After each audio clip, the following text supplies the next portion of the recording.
তোকে উত্তরীয় করবো করে সকল তাদের যে দুঃসময়ে স্বপ্নকতা সংগঠনের কর্মীরা তাদের পাশে থাকার চেষ্টা করেছে। অনেক সময় তাদেরকে ক্ষমতায়ন করার জন্য, তাদেরকে স্বনির্ভর করার জন্য বিভিন্ন সেলাই মেশিন থেকে ধরে বিভিন্ন কিছু তাদেরকে অনুদান দিয়ে তাদেরকে আর্থিকভাবে সফল করার চেষ্টা করছে। সেটা হচ্ছে একটা সংগঠনের মাধ্যমে, তার ব্যক্তি উদ্যোগের মাধ্যমে।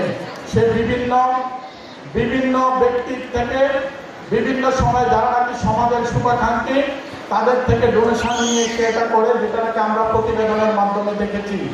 আমি আজকে যদি এখানে না আসতাম তাহলে আমারও একটা ভুল ধারণা থাকতো যে আসলে এই স্বপ্নকথা কি শুধু এই কথার স্বপ্ন দেখায়, না সত্যিকারের মানুষের মধ্যে স্বপ্ন জাগাতে পেরেছে।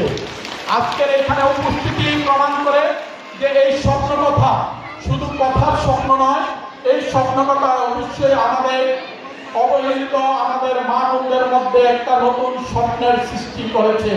সে সৃষ্টি করেছে বিধায় আপনারা সবাই এখানে আজকের এই প্রতিষ্ঠা বার্ষিকীতে আপনারা উপস্থিত হয়েছেন আমি বিশ্বাস করি।